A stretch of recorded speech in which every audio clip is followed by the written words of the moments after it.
राजस्थान के रण में रेगिस्तान के तूफान के केंद्र में है वो शख्स जिसका नाम है सचिन पायलट। न सिर्फ राजस्थान कांग्रेस प्रदेश के अध्यक्ष, इसी के साथ उप मुख्यमंत्री, लेकिन यह भी महत्वपूर्ण है कि जब 2018 में वो प्रदेश के कांग्रेस अध्यक्ष थे तो उनकी अध्यक्षता में राजस्थान में सरकार बनी अशोक गहलोत की। उस वक्त ये बात चली थी कि अशोक गहलोत की जगह क्या सचिन पायलट युवा नेता को कांग्रेस आलाकमान मौका देगा, लेकिन हुआ नहीं ऐसा। अशोक गहलोत ही ओल्ड गार्ड के कहने पर माना जा रहा है कि मुख्यमंत्री बनाए गए, लेकिन सचिन पायलट रूठ ना जाए, उनकी नाराजगी कोई मोल नहीं लेना चाहता था, उन्हें उप मुख्यमंत्री जरूर बना दिया गया और वही कांग्रेस पार्टी के प्रदेश अध्यक्ष भी रहे। तो फिर आखिर दिसंबर 2018 में जो अशोक गहलोत की सरकार बनी, उप मुख्यमंत्री सचिन पायलट बनाए गए, उसमें मतभेद इस मकाम पर कैसे पहुंच गए कि धीरे धीरे सचिन पायलट इतनी दूर हो गए कि अब लड़ाई आर पार की छिड़ गई। आइए आपको बताते हैं, जब 2018 में दिसंबर के महीने में मुख्यमंत्री पद सचिन पायलट को नहीं मिला था तो कई लोगों का यह मानना था कि वो विक्टिम है, यानी उस वक्त उन्हें एक विक्टिम के तौर पर उस छवि में देखा जा रहा था कि नहीं डिजर्विंग है, युवा है, इनको मौका मिलना चाहिए था। लेकिन धीरे धीरे ये जो लड़ाई बढ़ती चली गई, क्या आज एक ऐसे मकाम पर पहुंच गई है कि कई लोग अब विक्टिम की जगह सचिन पायलट को ही विलेन बता रहे हैं। इसी पर अगले 1-2 मिनट में मैं जल्दी से आपको बता देती हूं कि लड़ाई का जड़ क्या है, इसी के साथ परिस्थिति क्या है, सचिन पायलट क्या अध्यक्ष बने रहेंगे, क्या जो परिस्थिति उभरी है उसमें उनके राजनीतिक सफर का क्या होगा। तो शुरुआत करते हैं मतभेद से। मतभेद ये कि अशोक गहलोत बड़े मजे हुए नेता हैं।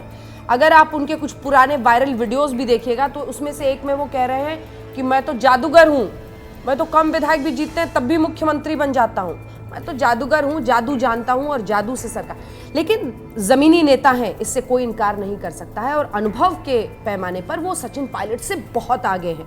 उनसे कई बार ज्यादा विधायक रहे हैं, सांसद रहे हैं, मुख्यमंत्री 3 बार रहे हैं।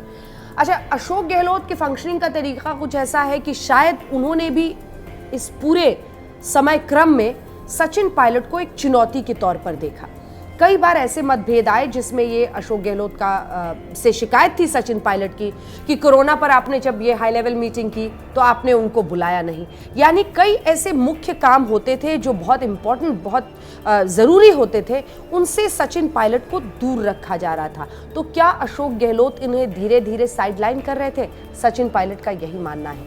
लेकिन लड़ाई आर पार की तब छिड़ गई जब राज्यसभा चुनावों के वक्त ये आरोप लगा कि बीजेपी के शह पर कुछ विधायक दूसरी तरफ जा रहे हैं और कांग्रेस पार्टी के ही कुछ नेता बीजेपी की मदद कर रहे हैं।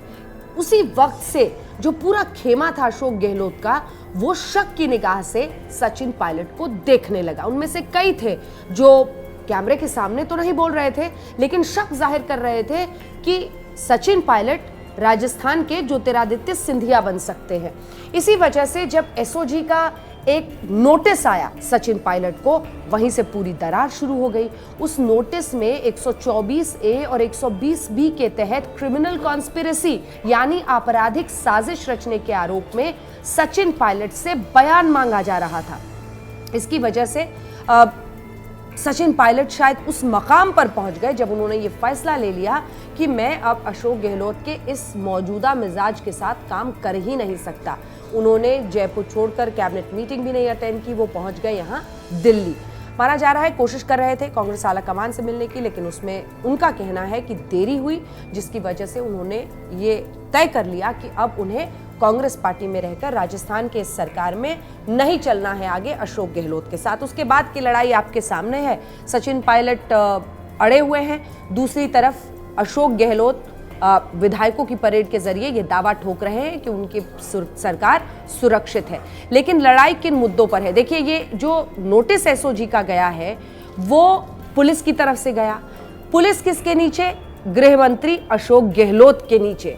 और इसी वजह से इसे स्वाभिमान की लड़ाई सचिन पायलट बता रहे हैं और दूसरी तरफ अशोक गहलोत अपनी तरह से विधायकों को जुटाने में कारगर साबित होते हुए दिख रहे हैं। तो जो एक वक्त पर सचिन पायलट विक्टिम के तौर पर दिखे थे, जब उन्हें मुख्यमंत्री नहीं बनाया गया था, उनको अब ऐसी मौजूदा परिस्थिति में कई लोग विलेन दिखाने की कोशिश कर रहे हैं। लेकिन कुल मिलाकर परिस्थितियां ही तय करेंगी कि सचिन पायलट का विमान क्रैश लैंड वाकई हो जाता है या फिर वो कुछ ऐसा अपना मोड़ते हैं रास्ता कि कहीं पर सेफ लैंडिंग करते हैं और एक नई कहानी अपनी लिखते हैं।